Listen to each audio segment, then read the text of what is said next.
আশা, ওরা মনে হয় আমারই আর বাঁচতে দিব না। অজিত রহমত চাচাকে জানালো। রহমত চাচার প্রতিক্রিয়া, কি কও বাপজান, তুমি কি কও? ওই অহংকারী, বর্বর, আস্ফালনকারী জানোয়ারগুলাকে আমি গিদরের মদ দিব। ওদের এত সাহস তোমারে সই? এদেশ আমাগো দেশ। আশা করি প্রেক্ষাপটটি আপনাদের কারোরই বুঝতে অসুবিধা হবে না। চলুন চলে আসি আজকের রেসিপিতে। আজকের রেসিপি মাছের ডিম ভাজি। প্রথমে বেগুনের টুকরোগুলোকে ছোট করে কেটে নুন হলুদ মাখিয়ে সর্ষের তেলে ভেজে নিতে হবে।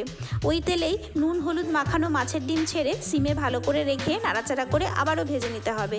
সর্ষের তেলে কালো জিরে ফোড়ন দিয়ে জিরে, ধনে, হলুদ, লঙ্কার গুঁড়ো একসাথে মিশিয়ে কাঁচা লঙ্কা দিয়ে অল্প জল দিয়ে ভালো করে কষাতে হবে।